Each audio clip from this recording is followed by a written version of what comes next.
राधे राधे मित्रों, जय श्री कृष्ण। मैं पंडित राहुल दीक्षित अपने यूट्यूब चैनल पर आप सभी का स्वागत करता हूँ। उम्मीद करता हूँ सभी स्वस्थ होंगे, मस्त होंगे।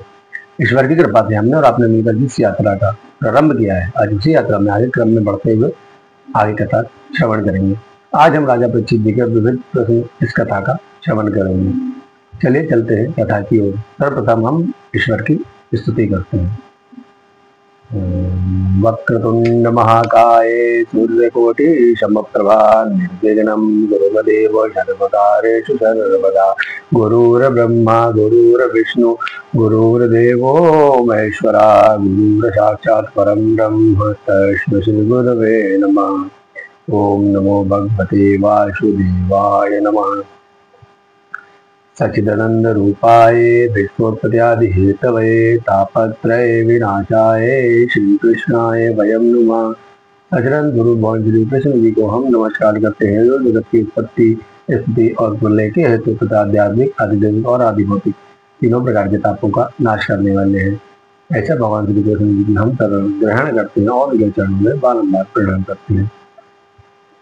भगवान श्री कृष्ण जी को प्रणाम करके उनका ध्यान करते हुए और व्यास नंदन श्री सुखदेव मुनि जी को प्रणाम करते हुए आगे चलिए चलते हैं कथा की ओर।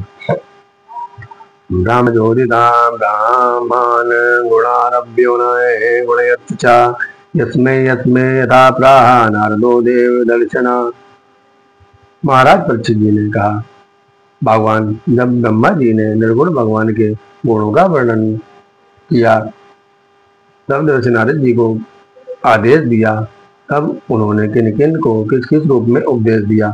जीव का पंचभूतों के साथ कोई संबंध नहीं है, फिर भी इसका शरीर पंचभूतों से ही बनता है। ऐसा स्वभाव से ही होता है या किसी कारण से। भगवान की नाभि से वह कमल प्रकट हुआ जिसमें लोगों की रचना हुई। जीव अपने सीमित अवयवों से परिच्छिन्न है, वैसे ही आपने परमात्मा को भी सीमित अवस्थों में परिच्छिन्नता वर्णन किया है। क्या ये बात क्या है? माया के स्वामी परमात्मा अपनी माया का त्याग करके किस रूप से किसमें शयन करते हैं? पहले आपने बताया था कि विराट पुरुष के अंगों से लोक और लोकपालों की रचना हुई है, रचना हुई है, और फिर यह भी बताया कि लोक और लोकपालों के रूप में उनके अंग की कल्पना हुई। इन दोनों बातों का क्या तात्पर्य है? पुरुषा वैबेलोर्का सपाला पूर्वकल्पिता लोकेर्मुच्यवयवा सपालेरिति सूक्ष्म। महाकल्प और उनके अंतर्गत अवंतर कल्प कितने हैं? भूत, भविष्य और वर्तमान का अनुमान कैसे किया जाता है? स्थूल देहाभिमानी जीवों की आयु भी बंधी हुई है क्या? काल की सूक्ष्म गति, त्रुटि आदि एवं स्थूल गति, वर्ष आदि कैसे जानी जाती है? विविध कर्मों से जीवों की कितनी और कैसी गतियां होती हैं?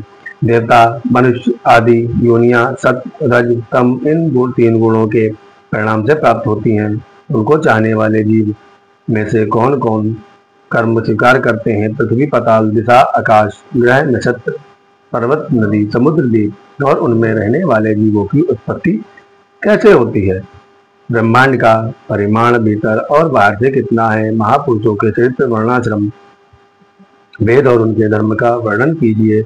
युगों के भेद, उनके परिणाम एवं उनके धर्म तथा भगवान के विभिन्न अवतारों का वर्णन कीजिए। मनुष्य के साधारण और विशेष धर्म क्या हैं? विभिन्न व्यवसाय वाले लोगों के, राजर्षियों के और विपत्ति में पड़े हुए लोगों के धर्म के बारे में बतलाइए। नृणाम साधारणो धर्मा सा विशेष शस्त्र यादृशा श्रेणीनाम राजर्षिणाम जा धर्मा कृच्छेतु जीवताम। तत्वों की संख्या और उसके स्वरूप के लक्षण क्या है? भगवान की आराधना की और अध्यात्म योग की विधि क्या है? योगेश्वरों को क्या ऐश्वर्य प्राप्त होता है? अंत में उनकी गति क्या होती है?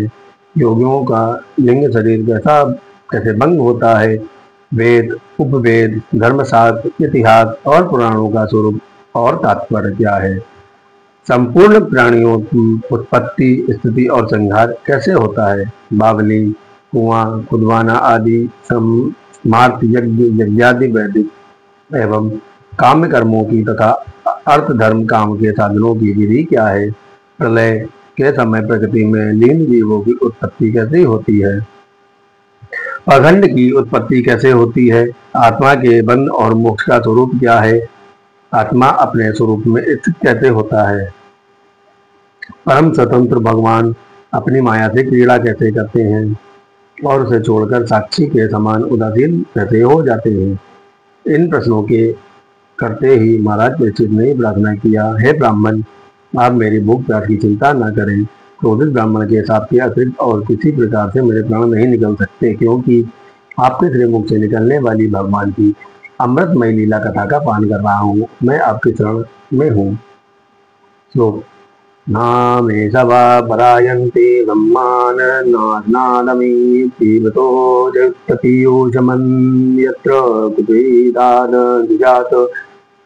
श्री सूत जी कहते हैं, शौनकादिषु जब राजा परीक्षित ने संतों की सभा में भगवान की लीला कथा सुनाने के लिए इस प्रकार प्रार्थना की, तब व्यास नंदन श्री सुखदेव जी प्रसन्न मन से उनके सभी प्रश्नों का क्रमशः उत्तर देने लगे।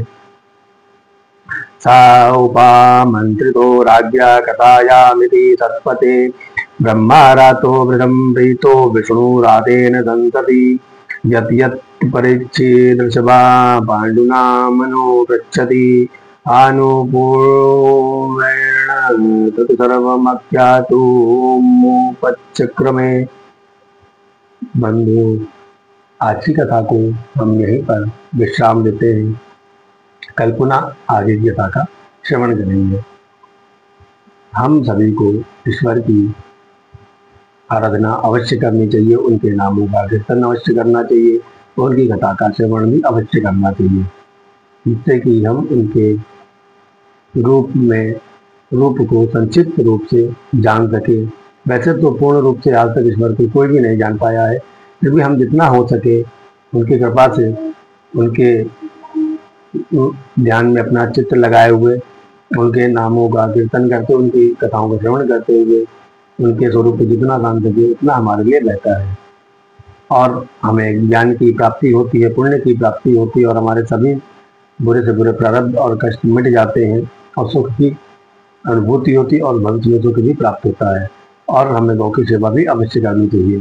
जितना पुण्य पुराणों आदि कथाओं को ईश्वर नाम श्रद्धा से कथा उनकी सुनने से मिलता है, उतना ही गाय की सेवा से भी मिलता है।